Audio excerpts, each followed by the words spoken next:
Okay, good morning.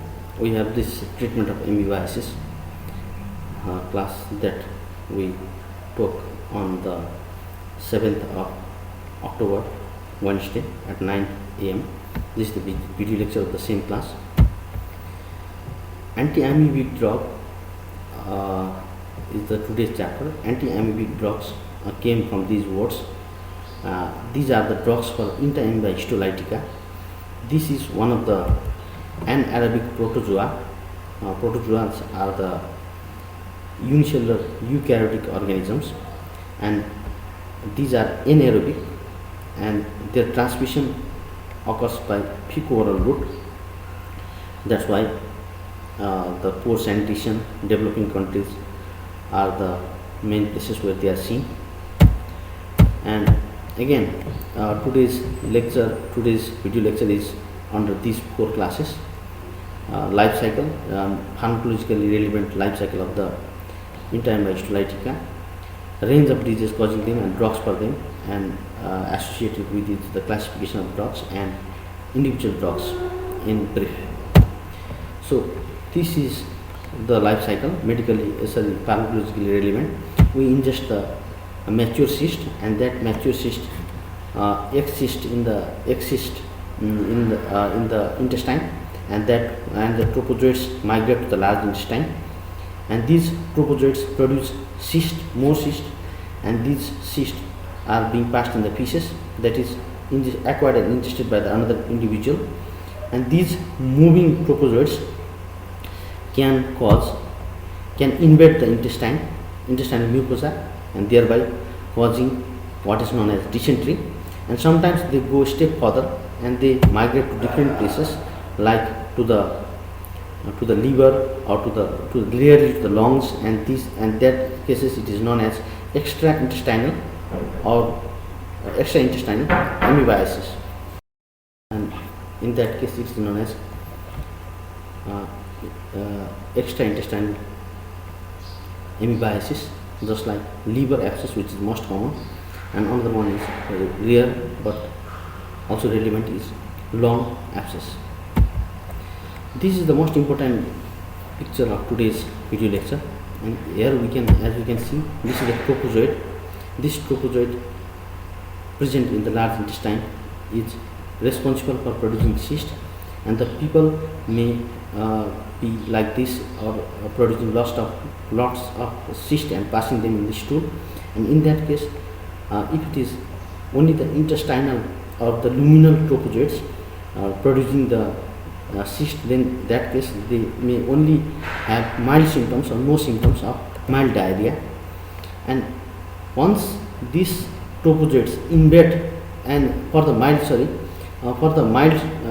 diarrhea caused by these tropozoites in the lumen or luminal tropozoites, the luminal agents, also known as luminal amoebicides, are good, and examples of them are dileucyanide furoate.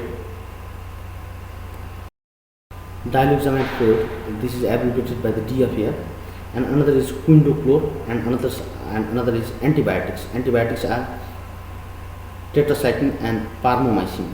Tetracycline is of the tetracycline group, and parmomycin is from the aminoglycoside group. So again, for only those luminal tropozoites causing cyst formation and mild diarrhea, one of these 3 agents is enough. But in the case these tropozoites invade the intestine and then they cause dysentery. This invasion inside the intestinal mucosa causes dysentery, that is blood and mucus in stool. And again, they may go one step further. Through the bloodstream they may go to different organs, and in that case it is known as extraintestinal amoebiasis, and one of them is here as shown is liver abscess, which is the most common extraintestinal amoebiasis. So for the tissue amoeba, we need tissue tropozoites need nitroimidazoles. The very famous one is metronidazole, and another one is imitin, also is an alkaloid, so we need them. And As for the liver abscess, only for the liver abscess, there is one drug which is heavily concentrated in the liver, and that drug may be used, and the name of that drug is known as chloroquine. That is chloroquine. So this is it. So once again, the good drugs are for the luminal, as in luminal amoebicides, we have dioxazonide furoate or quinduchlor or antibiotics, and for the tissue amoebicide, for both extra-intestinal and intestinal amoebiasis, we have nitroimidazole and emmeline, and for the liver abscess, which is the most common extra-intestinal amoebiasis, the best drug is chloroquine. So once again, classification. We have for both intestinal and extra-intestinal amoebiasis, we have nitroimidazoles. Metronidazole is an example. Others follow, and similarly is the alkaloid emmeline and dihydroemmeline. And as for the only for liver abscess, we have chloroquine, and then again as for luminal amoebicides, we have either dioxazonide furoate, which is the only amide that is used in here, dioxazonide furoate amide, and another is quinduchlor, which is 8-hydroxyquinolines. Quinduchlor, it can be used, but it is rarely used, and antibiotics can be used as luminal amoebicides. These are tetracyclines and paromomycin. So talking about metronidazole, which is the nitroimidazole, the most famous nitroimidazole. It is a prototype nitroimidazole, and it does not affect aerobic organisms. Why? We will come to it later. And another one is important is it is an anti-amoebic to which the resistance is not seen among the Entamoeba. This is one of the rare drugs which does not show resistance among its users or among its consumers. Mechanism of action: the nitro group, nitroimidazole, has nitro group, and that nitro group is reduced by redox proteins present only in anaerobic microbes to form highly reactive nitro radical, and once nitro radical is formed, it exerts cytotoxicity.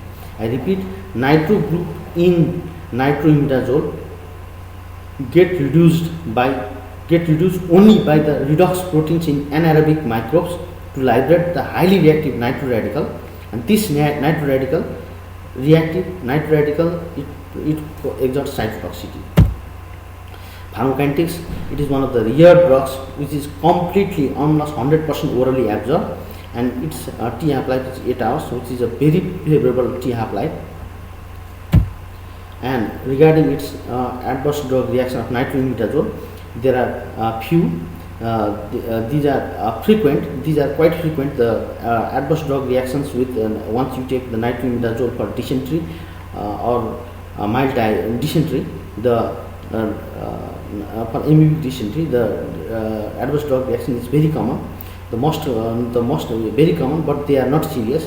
The one is metallic test. The most important is metallic test, and almost everything is quite explained by this metallic test. Like metallic test, then you might have anorexia, nausea, abdominal cramps, and I correlate well this metallic test with glossitis as well. I do that, and fixed drug eruption of metal, I remember it like that. Fixed drug eruption it also causes, and another are too important. Too important are toxicity. Toxicity is seen. Toxicity. What is toxicity? Toxicity is something that is seen when a drug is given for a prolonged period, or when it is given in high amount acutely. So in prolonged administration, it causes peripheral neuropathy, and once heavy exposure, only one heavy exposure or acute exposure, if it is heavy, it causes seizure. And beside, there is also it is 100% orally absorbed, so it is rarely given intravenously, or until when the patient cannot take orally, or for some other causes the orally is not indicated, because it causes thrombophlebitis of the vein, especially when it is less dilated.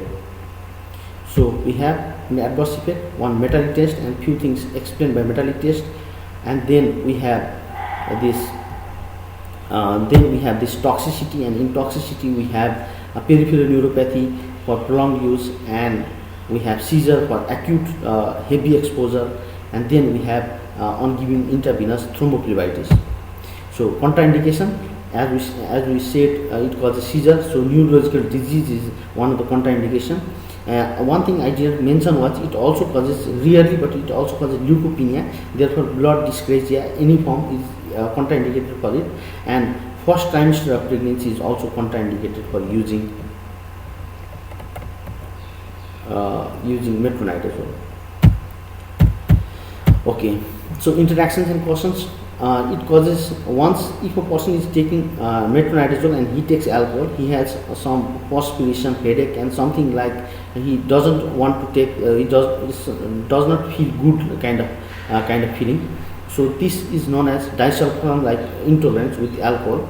And besides, as usual as other drugs, with enzyme inducers, its effect is reduced due to the increase in metabolism, and with enzyme inhibitors like cimetidine, its metabolism is reduced, therefore plasma level increases. And besides plasma, besides affecting, and it itself decreases the clearance of warfarin and lithium. Clearance means it's about the kidney, so it decreases the clearance of warfarin and lithium, and thereby can cause toxicity of them.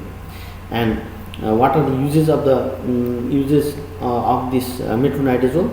It is used for anaerobic protozoa like amoebiasis for amoeba, and it may be used for giardiasis. So it is giardia. It is also used for the giardia, which is also an anaerobic protozoa. And besides trichomonas vaginalis, which causes vaginitis, is also one of the anaerobic protozoa. A non-specific bacterial vaginosis caused by Gardnerella is also used. And besides, it is also used for the other anaerobic, for the treatment and prevention of other anaerobic bacterial infections that especially body gets predisposed after colorectal and pelvic surgery and appendectomy as well. And besides, it is also used only orally for infection caused by, for super infection caused by Clostridium difficile, that is known by Pseudomonas enterocolitis. Pseudomembranous enterocolitis. It is also the drug of choice for Pseudomembranous enterocolitis. Similarly, in the mouth, known as trench mouth, I suppose, trench mouth, it is caused by onus, that it is caused by different anaerobic bacteria, and in that onus or acute necrotizing ulcerative gingivitis also it is used. And besides, in case of microaerophilic microorganisms like Helicobacter pylori, which causes peptic ulcer, it is used. And another use is for guinea worm infestation. So in conclusion, we use it for different anaerobic protozoa, as we said, amoeba, Entamoeba histolytica, or maybe giardiasis, or maybe Gardnerella vaginalis. These are anaerobic, and we also use it for the anaerobic bacterial, with especially body get predisposed after surgery, abdominal and pelvic surgery. And besides, we also use it for the microaerophilic organisms or bacteria like Helicobacter pylori. So these are, and for the mouth, anaerobic bacteria causing trench mouth or acute necrotizing ulcerative gingivitis, it is also used. So these are the uses. Basically, it is used metronidazole, then it means anaerobic protozoa or anaerobic bacteria. Okay, so tindazole is another congener, and tindazole is more efficacious, longer acting. It is more efficacious, longer acting, having higher cure rate, and is better tolerated. So it is favored. Tindazole is more favored than metronidazole for these good reasons. These good reasons. Tindazole. And newer molecules with longer T half-lives are coming, just like secindazole, which has even longer T half-life. So dosing schedule is much easier. And there is known as ornidazole, which is also has longer half life than even than tindazole, not as much as secondazole, but ordinazole. It is also very much used in surgery.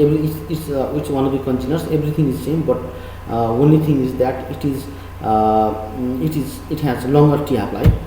And another one is coming is this cetranidazole. I have not seen this drug in clinics, but it is I think it has not come up yet, I suppose. But it has many good qualities, like it is better tolerability. It has absence of disulfiram like reaction, and beside it also doesn't produce acetamide metabolite, which metronidazole and even tindazole produces, and they are supposed to be carcinogenic in a way. Again, till now we have been done with only this thing, only metronidazole. We have been done with metronidazole only, which is a tissue trophozoites, which is good for both extraintestinal and intestinal amoebiasis. Now we will move to others, like a brief introduction only. Emetin is derived from Syphilis ipecacuana, Syphilis ipecacuana, and the main thing with emetin or the plant alkaloid derived from Syphilis ipecacuana is that they are extremely the vomiting is very much associated with them. So I'll directly move to its so it cannot be given orally, and GI intolerance is present even when it is given by the intravenous route, so it is that much emetogenic. And there are also other side effects associated when given intravenous, like stiffness of muscles to myocarditis to hypotension. So these drugs and this drug, as we already know, it is also good. It is only good for the extraintestinal, intestinal or tissue trophozoites, and and the mechanism of action is it arrests the intraribosomal translocation of tRNA amino acid complex, like tRNA with amino acid comes while making while the protein is being made in the ribosome. So this translocation is arrested by the alkaloid emetin, and it is also used in the liver plaque infestation. So regarding dehydroemetin, it is less toxic and it is preferred over emetin because it is less toxic, especially to heart. And now coming to chloroquine. Chloroquine is concentrated in the liver. That's why it is used in hepatic amoebiasis, and its resistance has not been seen. Now talking about diloxanide furoate, this is the next drug which may be asked after metronidazole. This is a very important drug.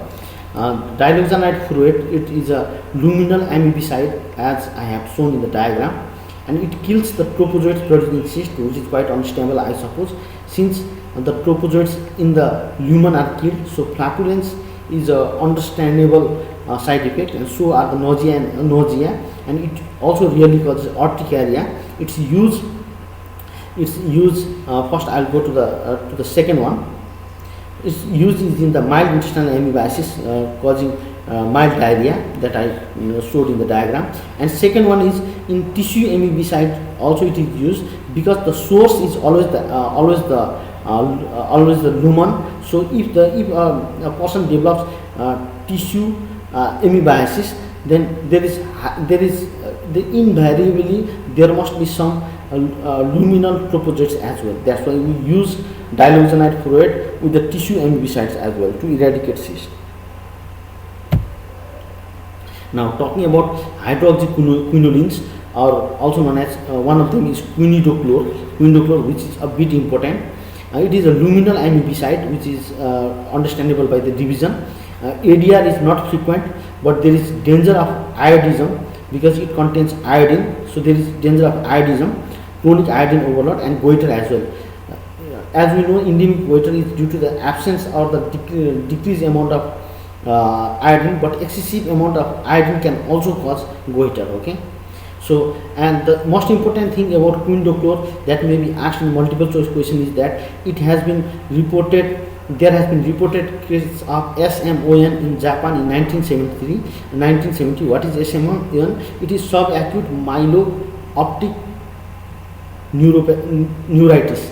Subacute myelooptic neuritis, which is optic, that it affects the eye, and it has not been reported in the Indian subcontinent, but since children cannot report their diminishing vision, so it is contraindicated in children.